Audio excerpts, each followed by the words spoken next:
everyone, welcome back to our channel Reaction on India.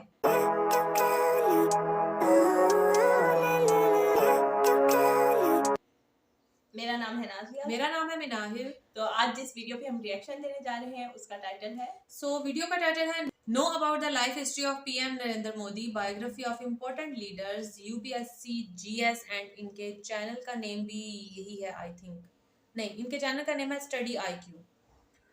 आज हम लोग ये वीडियो देखने वाले हैं। वीडियो का लिंक और टाइटल आप लोगों को मिलने वाला है डिस्क्रिप्शन बॉक्स में, वहां से आप लोग इनके चैनल को चेकआउट कर सकते हैं। और अगर आप हमारे चैनल पे नए हैं तो जल्दी से इसको सब्सक्राइब कर दें और बाकी लिंक्स भी जो है वो डिस्क्रिप्शन में मौजूद है, वहां जाके फॉलो करें। जल्दी से बढ़ते हैं वीडियो की जानिब और देख लेते हैं वीडियो, बिकॉज वीडियो ऑलरेडी बहुत लंबी होने वाली है। स्टडी IQ IAS, अब तैयारी हुई affordable. Narendra Modi. Welcome to study IQ IAS। मेरा नाम है आदेश सिंह।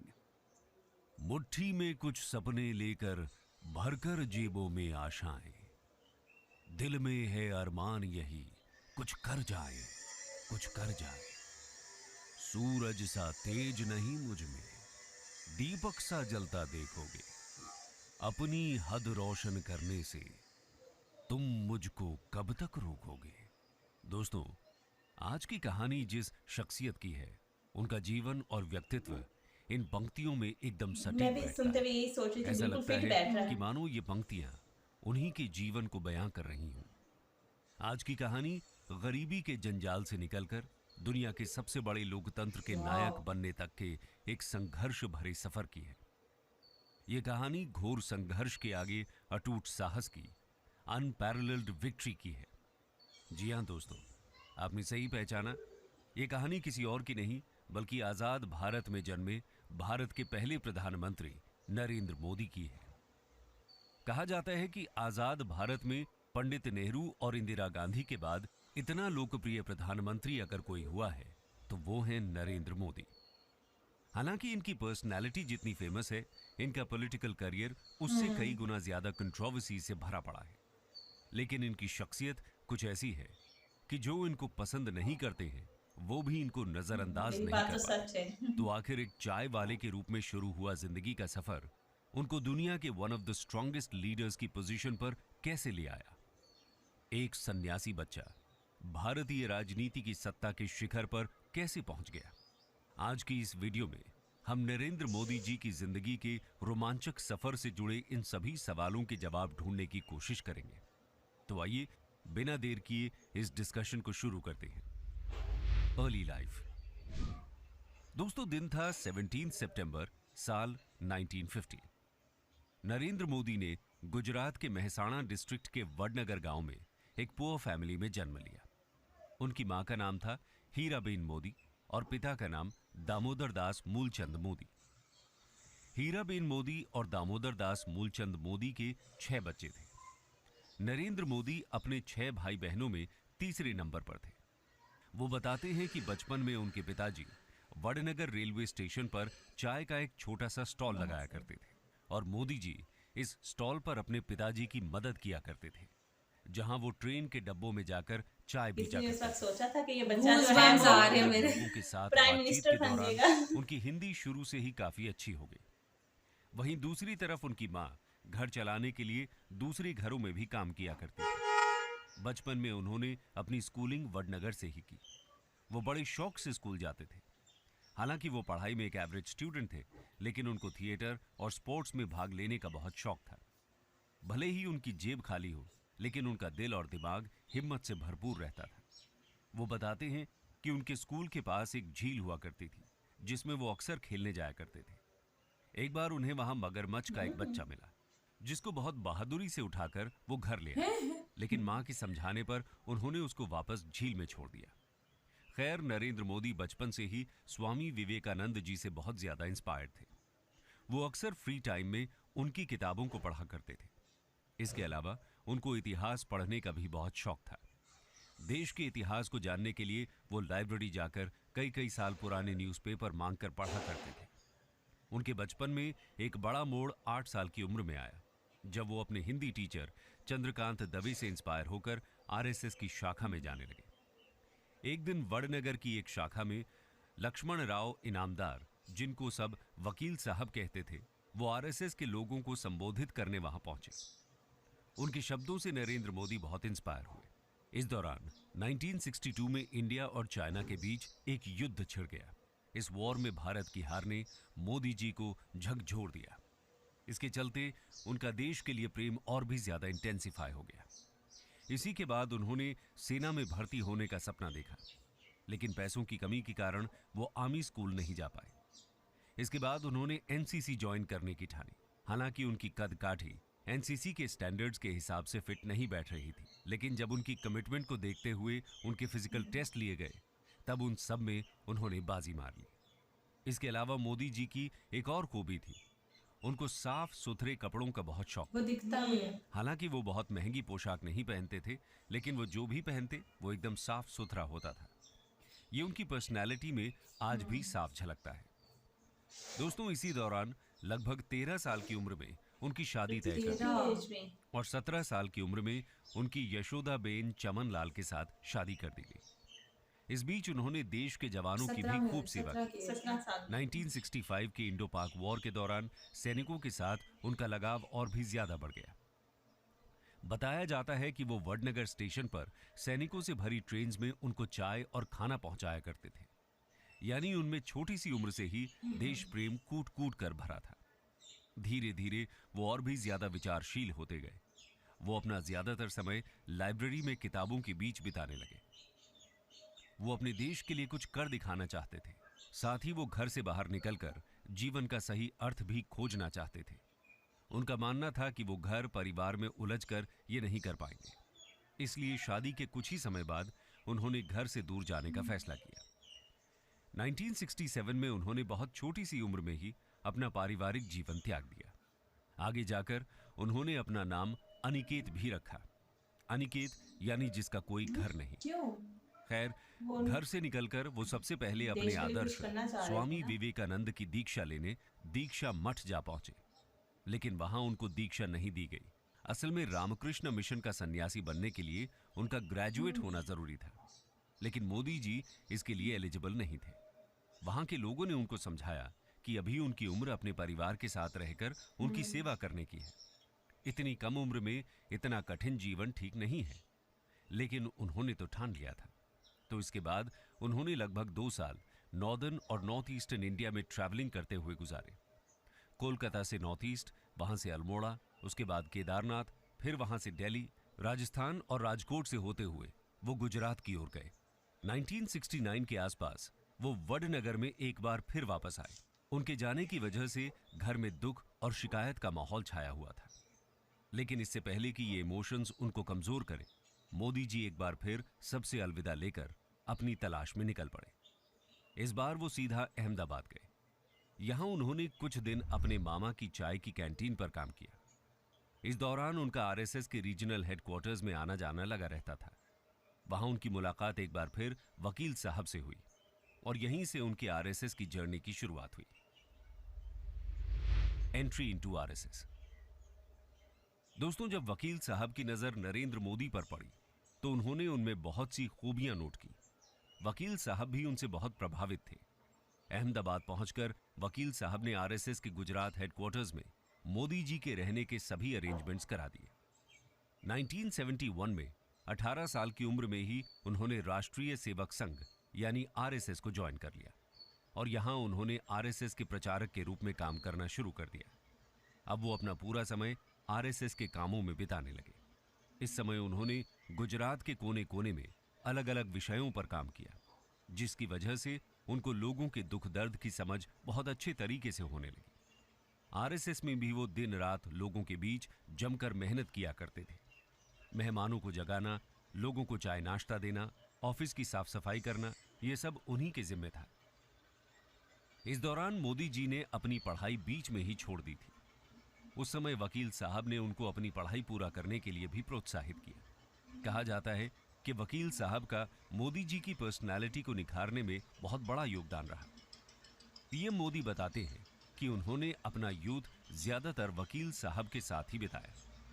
उन्होंने काफी लंबे समय तक मोदी जी का मार्गदर्शन किया। ये आगे चलकर मोदी जी के सलाहकार भी बने। खैर 1975 में देश में लगी इमरजेंसी के दौरान जब आरएसएस जैसी संस्थाओं को बैन कर दिया गया, उस समय भी मोदी जी अपने काम से पीछे नहीं हटे। उस समय उनको इस इमरजेंसी का विरोध करने की अहम जिम्मेदारी सौंपी गई। उन्होंने अपनी जिम्मेदारी को बखूबी निभाया। इसके बाद आरएसएस में उनका ओहदा पहले से कई गुना बढ़ गया। 1978 में उनको आरएसएस का रीजनल ऑर्गेनाइजर बनाया गया। कुछ समय सूरत और वडोदरा में काम करने के बाद 1979 में उनको आरएसएस की दिल्ली ब्रांच में भेजा गया। दिल्ली से वो कुछ समय बाद एक बार फिर गुजरात वापस लौटे। इस दौरान उन्होंने एक बुक भी लिखी जिसका नाम था संघर्ष मां गुजरात। इस बुक में उन्होंने गुजरात की पॉलिटिक्स और सोसाइटी को बहुत गहराई से डिस्कस किया। 1980 में उन्होंने गुजरात यूनिवर्सिटी से पॉलिटिकल साइंस में अपना ग्रेजुएशन भी खत्म किया। 1985 में आरएसएस ने उनके कमिटमेंट और हार्डवर्क को देखते हुए उनको बीजेपी को सौंप दिया।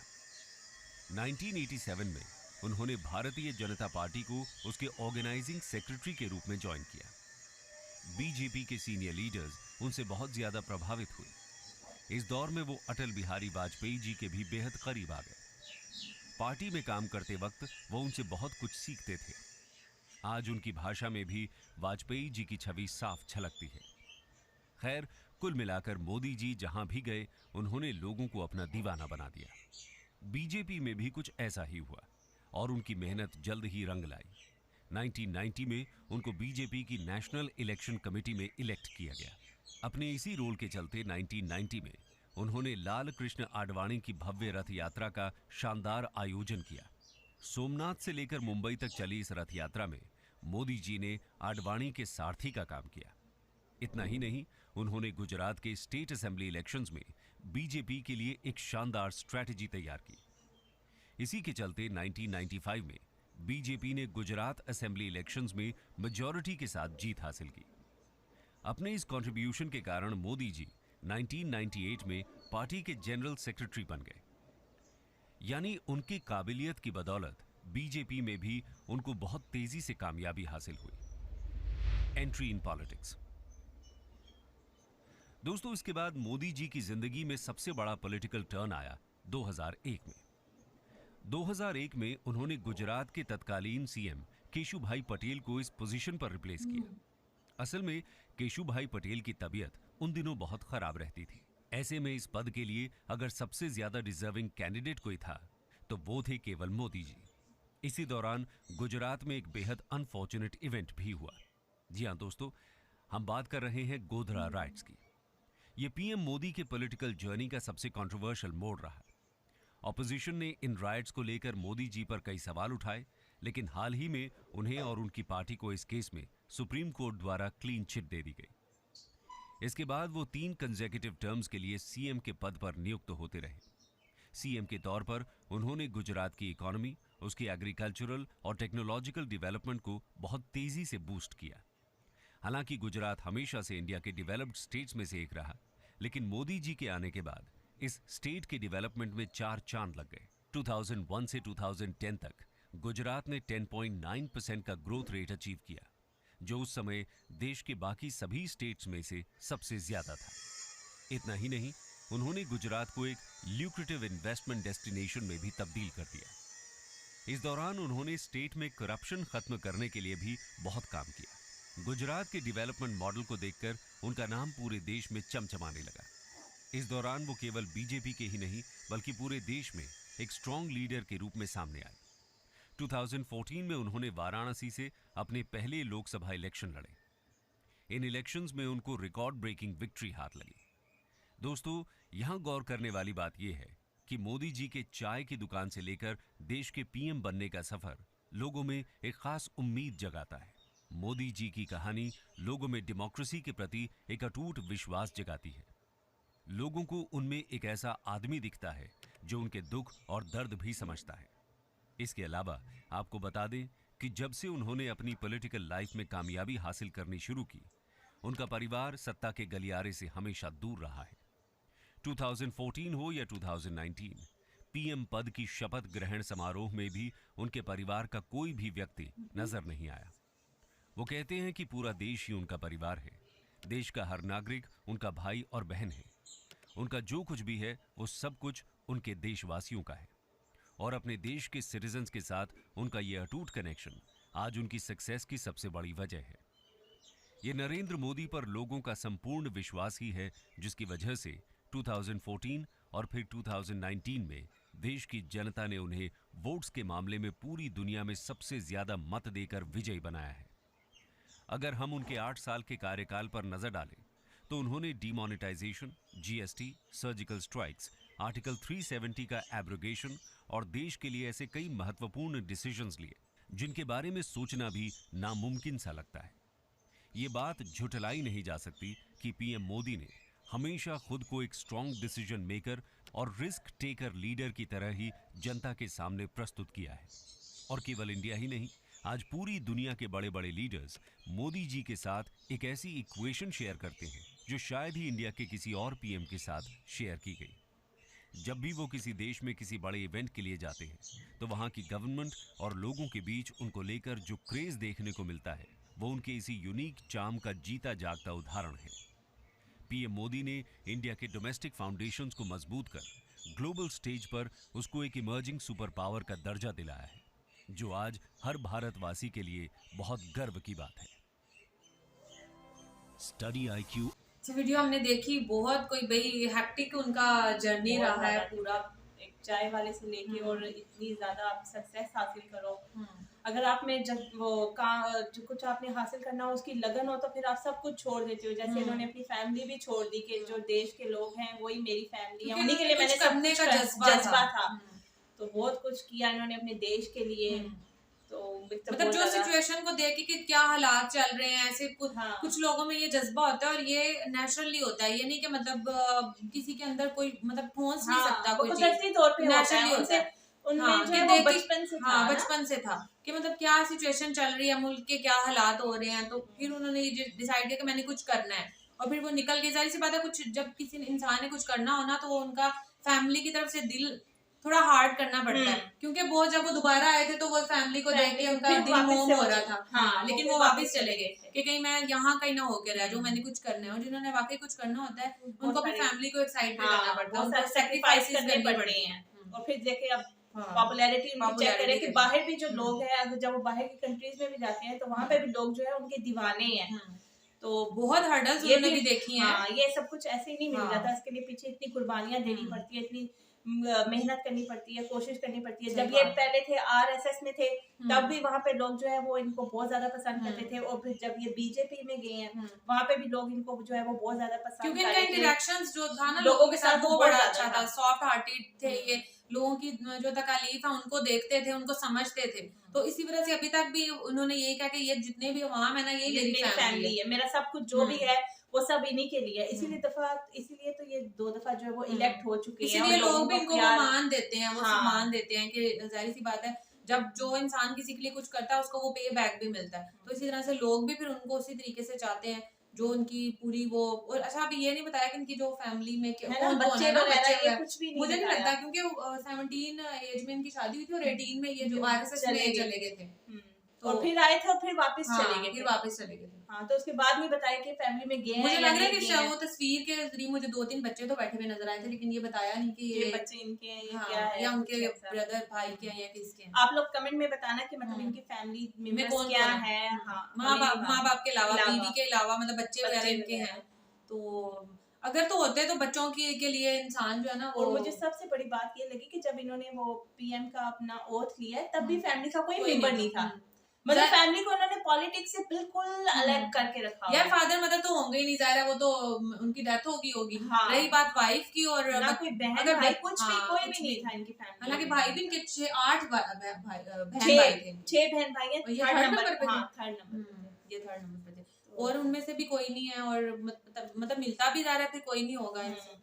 तो ये बहुत मतलब दिल इंसान है। इसी से हमें इनका जज्बा पता चलता है कि मतलब ये अपने मुल्क के लिए कितना कुछ करना चाहते हैं, कि इन्होंने बिल्कुल अपनी मतलब कोई भी बंदा अपनी फैमिली चाहे वो बीवी हो बच्चों उनके बगैर नहीं रह सकता, लेकिन जब आपने अपने वतन के लिए कुछ करना हो, कुछ कर दिखाने का आपके अंदर जज्बा हो तो फिर आप सब कुछ जो है वो साइड पे कर देते हो। और वो हमें नरेंद्र मोदी की मतलब पर्सनैलिटी में जो है वो नजर आया। और जिस तरह से इंडिया डेवलप हो रहा है, जिस तरह से प्रोग्रेस कर रहा है, वो जाहिर सी बात है इनके अंडर ही कर रहा है। इन्होंने जितने डिसीजन लिए, बहुत सारे सारे बोल्ड डिसीजंस जो इस वीडियो में भी बताए गए, तो वो सब जो है वो जाहिर सी बात है फिर जब इंसान, मुझे तो सोच के जब इन्होंने बोला था कि चाय वाले के बेटे हैं और इस तरह से उसमें ट्रेन में ये चाय देते रहे हैं, तो मेरे गूज़बम्स एकदम आ गए थे कि मतलब कैसी लाइफ। और वाकई ये नहीं है कि गरीबी सदा रहती है इंसान के ऊपर, कुछ करने का जज्बा होना चाहिए, आप कहाँ से कहाँ पहुंच जाते हैं। वो कहते हैं ढूंढने से खुदा भी मिल जाता है।